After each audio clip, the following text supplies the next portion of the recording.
안녕하세요. 저는 아들과 귀여운 손녀가 함께 살고 있는 할머니입니다. 제가 집에 혼자 있는 시간이 많아서 이것저것 찾아보다가 이곳을 알게 된 후부터는 여기에 올라오는 사연들을 자주 듣곤 했는데요. 청취자였던 제가 사연의 주인공이 될 거라곤 상상도 하지 못했어요. 이곳은 정말 다양한 주제의 이야기들이 많더라고요. 부부 사이에 있었던 이야기도 있고 시댁과 며느리 사이에 있었던 이야기도 있고요. 저는 며느리와 있었던 일에 대해 이야기해보려고 하는데요. 그때 일만 생각하면 아직도 아들에게 미안하다는 마음뿐이에요. 아들이 저 때문에 며느리와 이혼을 하게 된 것 같다는 생각이 들었거든요. 이런 얘기 어디에도 해본 적 없었는데 여기는 익명이라고 하니 용기를 내어 사연을 보내보려고 합니다. 제 사연은 불과 몇 달 전에 일어났던 일이에요. 저는 어머니께서 저를 낳다가 세상을 떠났어서 어머니의 정을 느껴본 적이 한 번도 없었어요. 아버지께서도 평생 여자는 저희 어머니만 바라보셨기 때문에 재혼도 하지 않으셨거든요. 그래서 저는 결혼할 때까지 홀아버지 밑에서 자랐었어요. 만약 제가 결혼하게 된다면 자식들에게 좋은 어머니가 되어줘야겠다는 생각을 항상 하고 있었어요. 그렇게 남편을 만나서 아들을 낳고 제가 못 받아봤던 어머니의 사랑을 아들에게 아낌없이 줬었죠. 아들은 저희의 사랑을 받고 자라서 그런지 누구보다 당당하고 씩씩하게 잘 자라주었어요. 그렇게 아들이 20살이 되던 해에 성인이 된 기념으로 가족여행을 가게 되었는데요. 저와 아들은 이 여행이 남편과의 마지막 이별 여행이 될 거라곤 상상도 못했죠. 저희는 신나게 잘 놀았고 집으로 돌아오는 길에 눈이 많이 왔는데 그때 사고를 당하게 되었어요. 그런데 사고 날 때 남편이 저희 지키겠다고 자기 쪽으로 핸들을 꺾어버린 거예요. 그래서 남편이 타고 있던 앞좌석이 많이 망가졌고 아들과 제가 타고 있던 뒷좌석은 아무 피해가 없었죠. 남편은 그 자리에서 세상을 떠나고 저와 아들은 타박상만 입고 살아있었어요. 저는 사고로 남편을 잃은 이후로 한동안은 정신을 차릴 수가 없었어요. 정신을 차리려는 의지가 없었다는 게 더 맞는 말이겠네요. 앞으로 남편 없이 살 생각을 하니 정말 눈앞이 캄캄해지더라고요. 저는 늘 남편과 평생 함께 살 생각만 했지 남편이 제 곁을 떠날 거라는 상상을 해본 적이 없었거든요. 남편 장례식도 어떻게 했는지 지금 기억을 더듬어 보려고 해도 생각이 잘 나지 않아요. 제가 그때 정신을 놓고 있었어서 통으로 기억이 날아간 것 같아요. 장례식장 예약도 조문객 받는 것도 아들이 다 하지 않았을까 싶네요. 아들이 티는 안 냈었지만 당시의 아버지에 이어 저까지 잃게 될까봐 엄청 겁이 났었다고 하더라고요. 제가 정신을 차리게 된 게 아마도 꿈에서 아들이 울고 있는 모습이 나온 뒤였던 것 같아요. 저까지 세상을 떠나게 되면 아들 혼자서 이 험난한 세상을 살아가야 하잖아요. 아직 아들 결혼하는 것도 못 보고 손자도 못 봤는데 이대로 떠나면 안 될 것 같더라고요. 그래서 아들을 위해 남편 없이도 열심히 살아봐야겠다는 다짐을 하게 된 거죠. 아들 결혼할 걸 생각하니 혹시나 제가 홀어머니라서 아들 결혼에 지장이 갈까봐 걱정이 되는 거예요. 나쁜 짓을 해서 홀어머니가 된 것은 아니지만 그래도 아버지가 있는 것과 없는 것은 차이가 크잖아요. 저는 아들이 결혼하기 직전까지 그 걱정을 하느라 하루하루 10년씩 늙는 기분이었어요. 그러다 아들이 제게 결혼하고 싶은 사람이 있다고 집으로 아가씨 한 명을 데리고 온 거예요. 여자친구 만나고 있는지도 몰랐는데 3년 정도 만났다고 하더라고요. 아가씨는 수줍게 아들 뒤에서 나와 살짝 웃으며 제게 인사를 했어요. 안녕하세요, 어머님. 저는 지혁이 여자친구 박지희라고 합니다. 처음 인사드리네요. 지혁이한테 어머니 말씀 되게 많이 들었어요. 사진도 봤는데 실물이 훨씬 젊어 보이시고 이쁘세요. 어머, 그래요? 고마워요. 요즘에 같지 않게 말을 어쩜 이렇게 이쁘게 할까? 아들, 우리 아들한테 이렇게 이쁜 여자친구가 있었어? 여자친구가 있으면 진작 말을 하지 그랬어. 확실히 결혼하고 싶은 사람이 생기면 그때 말하고 싶어서 미루다 보니 그렇게 됐어요. 이해해주세요, 어머니. 아들, 확실한 거 좋아하잖아요. 그치, 맞지. 지아비를 쏙 빼닮아서 확실한 거 아니면 안 하지. 잘 왔어. 마침 저녁 하려던 참인데 저녁 먹고 가요. 시간 괜찮죠? 내 음식이 입맛에 잘 맞을지 모르겠네. 걱정과는 달리 다행히도 아들은 참하고 착한 며느리를 데리고 왔더라고요. 저는 제 주변에 결혼하고 변하는 며느리를 많이 봐서 끝까지 의심의 끈을 놓지 않았었어요. 그런데 며느리는 다른 집 며느리들과 다르게 결혼하고 시어머니와 함께 살기 불편하고 힘들 텐데도 퇴근 후에 혼자서 집안일까지 다 하고 제게 무척이나 싹싹하게 대하더라고요. 저도 그런 며느리의 모습을 보고 가식은 아니구나 싶어서 마음을 열게 되었어요. 며느리와 저는 빠르게 가까워졌고 다른 사람이 보면 친모녀지간이라고 착각할 만큼 친하게 지냈었어요. 호칭도 저는 며느리에게 딸이라고 했고 며느리는 제게 엄마라고 했었죠. 아들이 질투를 느낄 만큼 둘이서 쇼핑도 가고 맛있는 것도 자주 먹으러 다녔었어요. 자주 가는 가게 사장님은 저희가 친모녀인 줄 알고 엄마랑 딸이 보기 좋다고 칭찬까지 해주시더라고요. 저희는 딱히 부정하지 않고 보기 좋아 보이냐고 감사하다고 웃으면서 맞받아치곤 했어요. 며느리가 저와 이렇게 가깝게 지내게 된 게 자신의 어머니에게는 느껴지지 않는 정이 저한테 느껴졌대요. 한날은 며느리가 제게 안사돈과 자신에 대해서 이야기해 주더라고요. 어머님, 제가 그이랑 어머님께 말 못한 게 하나 있는데요. 사실 저희 어머니 말이에요. 제 친어머니가 아니세요. 아빠랑 몇 년 전에 재혼하신 분이세요. 그러니? 난 전혀 몰랐어. 안사돈께서 너를 엄청 챙기시길래 당연히 친딸인 줄 알았지. 전혀 눈치 못 채고 있었어. 비밀로 하려던 것 같은데 나한테 말해도 되는 거야? 어머님은 괜찮을 것 같아요. 대신 남편한텐 비밀이에요. 아셨죠? 아직은 말하고 싶지 않아요. 지금 남편이 새어머니랑 잘 지내고 있는데 괜히 저 때문에 어색해지는 거 싫어요. 그랬구나. 나도 너한테 들은 말 아들에게 말 안 하마. 너도 그동안 혼자서 많이 힘들었겠구나. 얼마나 마음이 무거웠겠어. 지금 나한테 말하는 것도 쉽지 않았을 텐데. 알고 보니 안사돈이 며느리를 낳아주신 친모가 아니라 몇 년 전에 재혼한 계모라고 하더라고요. 며느리랑 친해지려고 노력은 하는 것 같은데 진심이 보이지 않아서 마음을 쉽게 못 열었다고 하는 거예요. 제게는 잘 나오는 엄마 소리도 안사돈한테는 아직 한 번도 하지 못했다고 하더라고요. 그런 속사정이 있는지 몰랐는데 며느리를 보니 어릴 때 저를 보는 것 같아서 참 안쓰러웠어요. 그 이야기를 듣고 제가 더 잘해줘야겠다는 생각이 들었죠. 아들이 결혼한 지 2년 만에 드디어 며느리가 임신을 했다는 소식을 듣게 됐어요. 그런데 임신 소식에 누구보다 기뻐해야 할 며느리가 안색이 많이 좋지 않더라고요. 저는 혹시라도 며느리가 어디 아픈 게 아닌지 걱정이 됐어요. 아가, 이렇게 좋은 날 표정이 왜 그래? 어디 아픈 곳이라도 있는 거야? 아들아, 며느라기 데리고 병원 다시 가봐야 하는 것 아니니? 아니에요, 어머님. 저 아픈 곳 없어요. 그냥 조금 걱정이 돼서 그래요. 뱃속의 아가가 아들이 아니면 어쩌나 싶은 생각이 들어서 미리부터 걱정이 되네요. 난 또 뭐라고. 아들이든 딸이든 뭐가 중요해. 성별이 어떻든 똑같이 내 핏줄인걸. 나는 그런 거 안 따지는데 설마 너가 아들, 딸 따지고 그러니? 아휴, 그런 거 아니에요. 혹시나 어머님께서 아들 원하고 계실까봐 그런 거였어요. 사실 저는 딸을 더 낳고 싶었거든요. 아무래도 같은 여자니까 나중에 말이 잘 통할 것 같아서요. 그래, 나도 손자보다 손녀가 좋더라. 옆집도 손녀 낳았는데 얼마나 애교가 많던지. 요즘은 손녀가 대세라더라고. 옆집 손녀 보니까 그 이유를 딱 알겠어.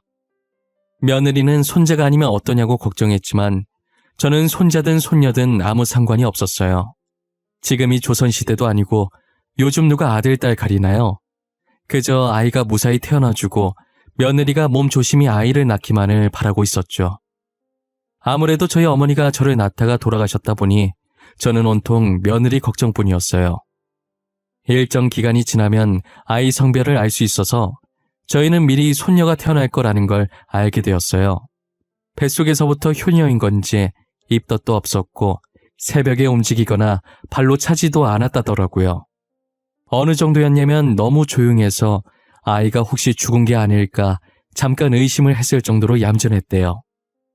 뱃속에서도 얌전했던 손녀는 태어나서도 밤낮 잘 지키면서 잤고 잘 울기는 했지만 그만큼 금방 그치고 그마저도 밥때나 기저귀 갈 때 잠깐이지 그거 아니면 잘 울지도 않았었어요. 손녀가 얌전한 덕분에 저는 혼자서 애를 보고 아들네는 데이트를 자주 보냈었어요.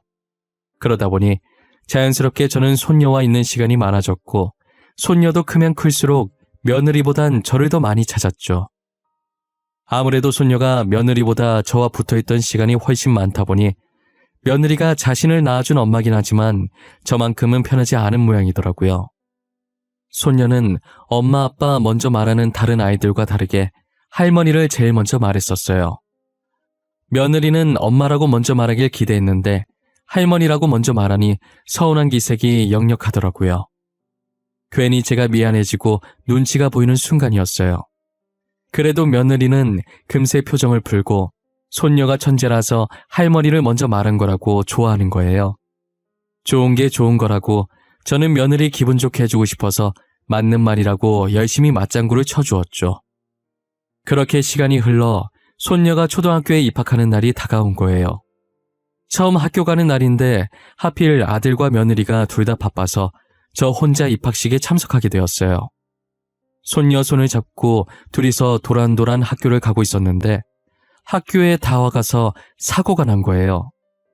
다행히 제가 사고가 나던 순간 손녀를 안고 있어서 손녀는 다친 곳이 없었어요. 다만 제가 충격을 다 흡수하면서 다리를 좀 심하게 다치는 바람에 일어날 수가 없었죠.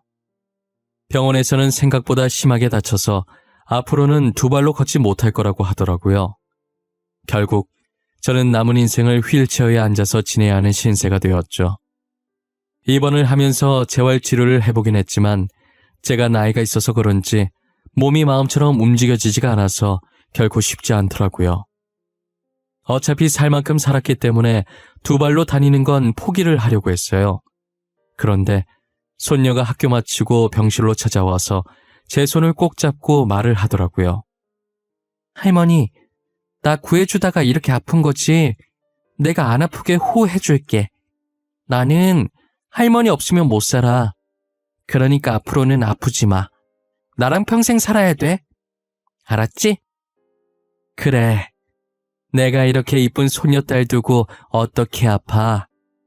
아파도 참고 우리 손녀랑 오래오래 살아야지. 할머니 금방 나을 거니까 걱정하지 말고 엄마 아빠 말 잘 듣고 학교도 잘 다녀야 한다.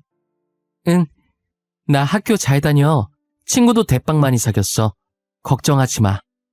다리 다 나으면 우리 같이 놀러 다니자. 할머니랑 놀러 다니는 게 세상에서 제일 좋아. 그럴까? 우리 강아지 때문에 빨리 나아야겠네. 할머니 열심히 치료받고 얼른 나을게. 할머니 다리 괜찮아지면 손잡고 소풍 갈까? 가고 싶은 곳 있으면 생각해놔. 저는 손녀의 한마디 말에 다시 힘을 내보기로 했어요. 그런데 며느리가 점점 저를 대하는 태도가 변하기 시작하는 거예요. 처음엔 병간호를 잘해주는 것 같다가도 얼마 지나지 않아 저를 돌봐줄 간병인을 고용했더라고요. 그래도 누군가 돌봐주는 사람이 없는 것보다는 나아서 아무 말 하지 않았었어요. 며느리는 간병인을 고용한 뒤부터 제 병실에 잘 오지 않았어요. 저는 괜히 스트레스 받기 싫어서 회사가 바빠서 어쩔 수 없이 못 오는 걸로 생각하기로 했죠. 제가 퇴원을 한 뒤에 저를 돌봐줄 사람이 없어서 며느리가 단기간 휴직계를 냈더라고요. 어디서부터 잘못된 건지는 몰라도 며느리는 저를 없는 사람 취급하기 시작했어요. 가족들이 없을 땐 밥도 안 차려줘서 저는 점심을 늘 굶었다고 생각하면 돼요. 배고파도 제가 일어나서 요리를 할 수 없는 노릇이니 참고 있을 수밖에 없었죠.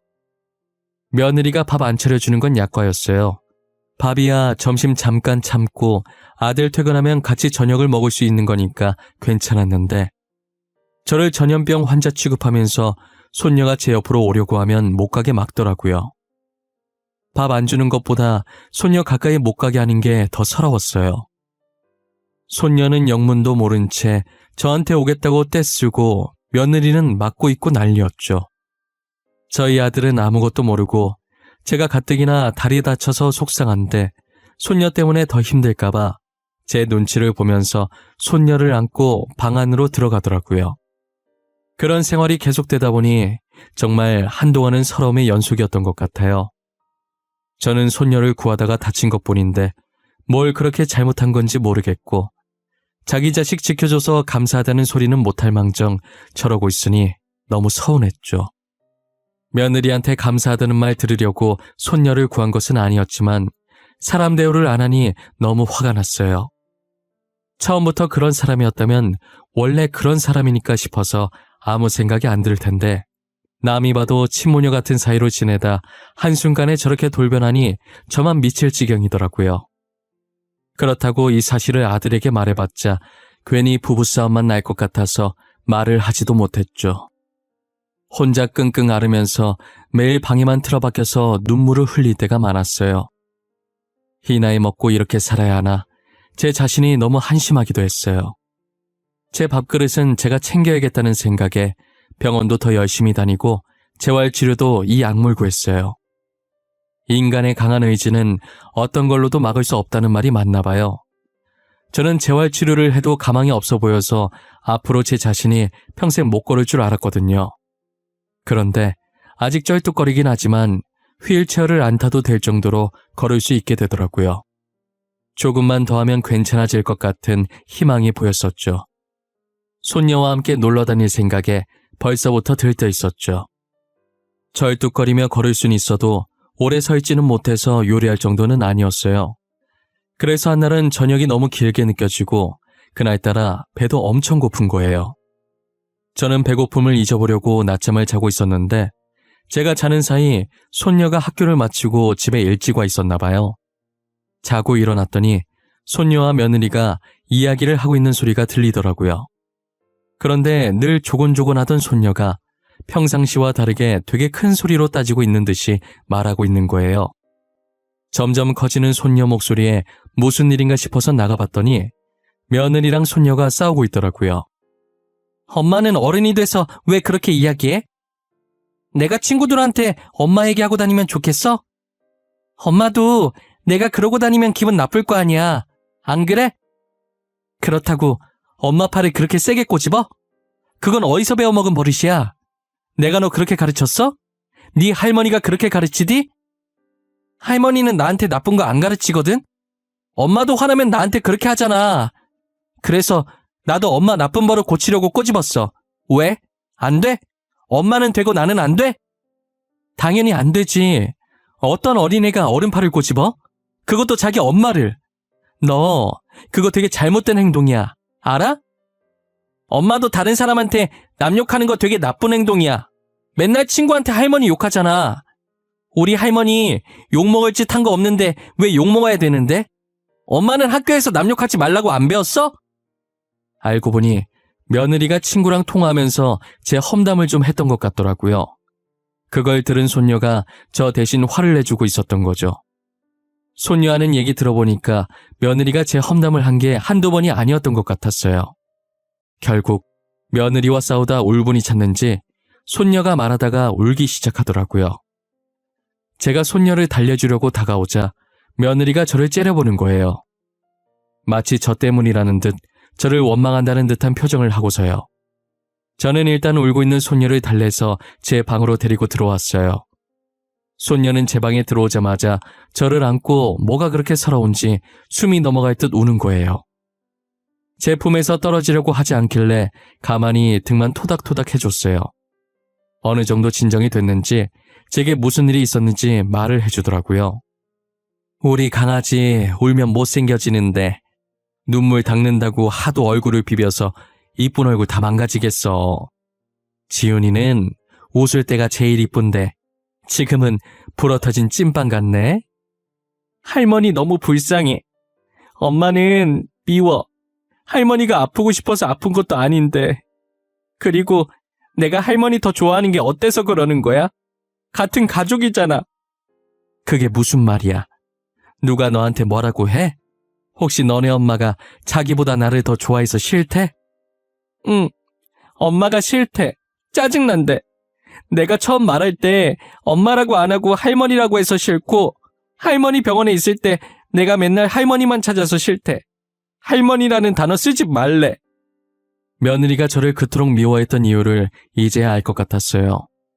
제가 병원 입원했을 때부터 며느리가 변하기 시작했었는데, 손녀 말 들어보니 시기도 비슷하게 딱 들어맞더라고요.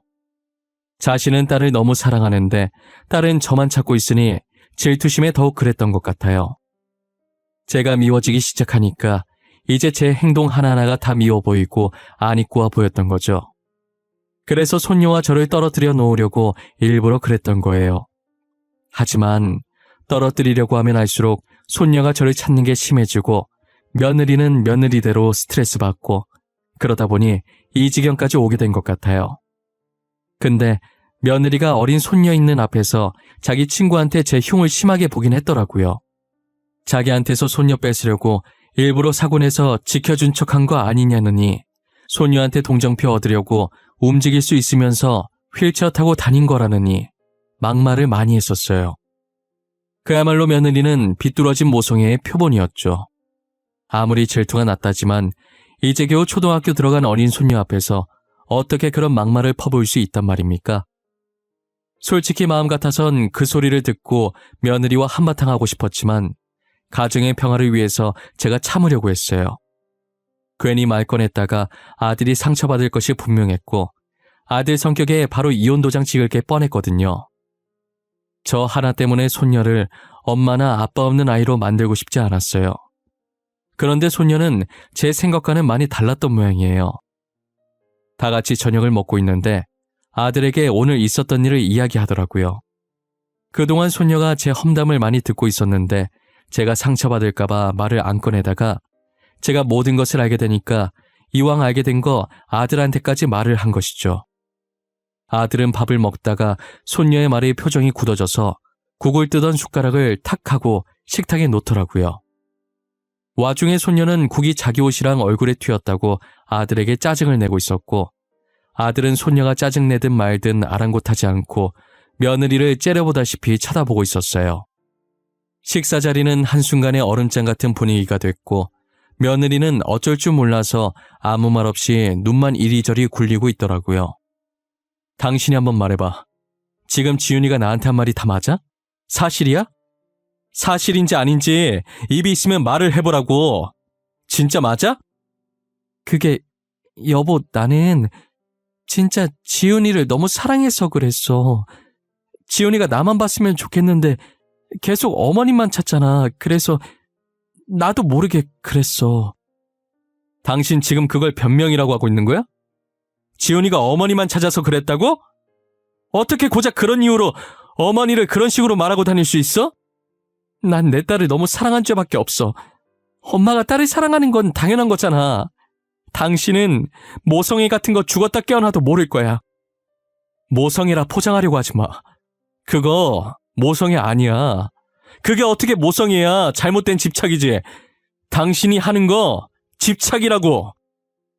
아니나 다를까 아들 부부는 저와 손녀가 보는 앞에서 부부싸움을 하게 되었고, 아들은 무섭게 며느리를 쏘아붙이기 시작하더라고요. 며느리는 곧 죽어도 제게 미안하다는 말을 하지 않았고 자신이 한 행동을 모성애라고 치부하더라고요. 결국 아들의 입에선 이혼이라는 단어까지 나오게 됐죠. 그만하자. 나는 어머니랑 따로 살 마음도 없고 너도 어머니한테 미안한 마음이 전혀 없는 것 같아 보이니까 더 이상 이렇게 같이 살 수는 없을 것 같네. 이혼해 우리. 이혼하자고? 싫어. 내가 왜 이혼을 해. 나 당신도 지훈이도 너무 사랑해. 우리 분가만 하면 다시 예전처럼 행복해질 수 있어. 그런데 이혼을 왜 해? 미안한데 지훈이도 어머니 많이 좋아하고 나도 분가할 마음이 전혀 없어. 그러니 어머니께 사과를 하던지 이혼을 하던지 둘 중에 선택을 해. 내가 잘못한 게 없는데 어머니한테 왜 사과를 해? 내가 대놓고 어머니한테 막말한 적도 없잖아. 내가 뭘 그렇게 잘못했는데? 대놓고 한 말이 아니면 잘못 아니라는 거야?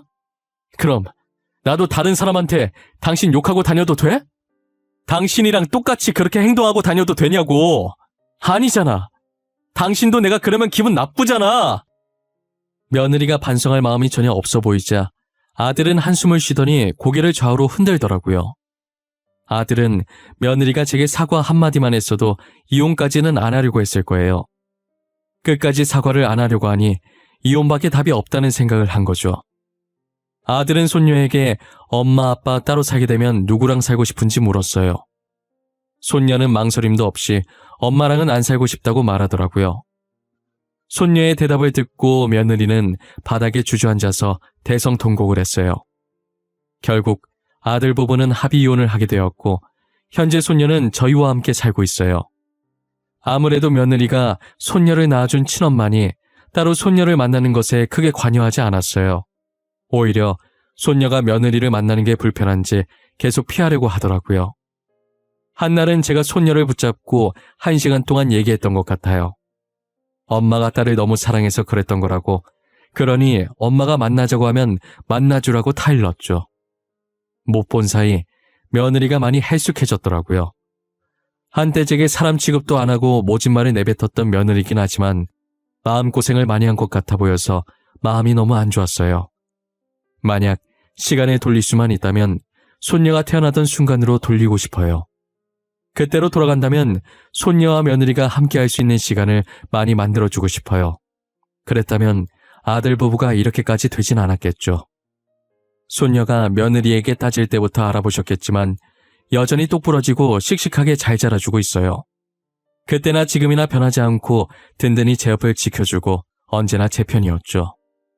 아들과 제가 싸울 일은 잘 없지만 가끔 사소한 마찰을 빚게 되면 무조건 아빠가 잘못한 거라고 그냥 미안하다고 하라고 애늙은이처럼 말하곤 해요. 그러면 아들이 또 제게 미안하다고 하고 싸움은 더 이상 크게 번지지 않고 웃어 넘기게 되죠. 요즘 학교에서는 말 잘하는 법 이런 걸 가르치는 건지 손녀가 말을 너무 잘해요. 맞는 말만 하니까 어쩔 땐 손녀 말을 듣고 숙연해질 때도 있다니까요. 손녀가 최근에 빠진 취미생활이 있어요. 그게 뭐냐면 학교에서 배워온 단어나 문제가 있으면 꼭 저한테 가르쳐줘요. 저는 아는 단어라도 모르는 척하면서 손녀 천재라고 치켜 세워주곤 하죠. 그럼 손녀는 어깨 으쓱하며 거만한 표정을 짓는데 그게 얼마나 귀여운지 몰라요. 아들이 최고라는 말도 이제는 다 옛말이에요. 요즘은 너도 나도 딸 낳고 싶다고 난리더라고요. 아무래도 아들은 조금 무뚝뚝하고 애교가 없잖아요. 분명 딸 같은 아들도 있겠지만 대개는 저희 아들처럼 그럴 거예요. 그리고 제가 아들도 키워보고 손녀도 키워보니 확실히 딸이 애교가 많고 말도 잘 통하는 것 같아요. 가끔 손녀가 없었다면 지금쯤 저는 어땠을까라는 생각을 하곤 해요. 아무리 생각을 해봐도 손녀 없는 저의 모습은 상상이 가질 않았어요. 예전엔 아들만 보고 살았다면 최근엔 손녀를 위해 사는 것 같아요. 저는 지금 제 생활에 충분히 만족하며 살고 있어요. 돈보다도 소중한 아들과 손녀와 함께 말이에요. 그리고 최근 병원에서 좋은 소식이 들려왔어요. 재활치료를 조금만 더 하면 쩔뚝거리는 제 다리도 이제 예전처럼 돌아올 수 있을 것 같다더라고요. 사고 전 상태로 완전히 돌아갈 수는 없지만 일상생활은 가능한 정도라고 하셨어요. 그거라도 어디냐고 의사 손 꼭 잡고 감사하다고 펑펑 울었네요. 저는 앞으로도 치료 열심히 해서 남은 인생 아들과 손녀만 바라보면서 살아보려고요. 여러분들도 꼭 오래오래 건강하게 사셨으면 좋겠습니다. 살면서 건강만큼 중요한 건 없는 것 같아요. 지금까지 제 긴 이야기 들어주셔서 진심으로 감사합니다.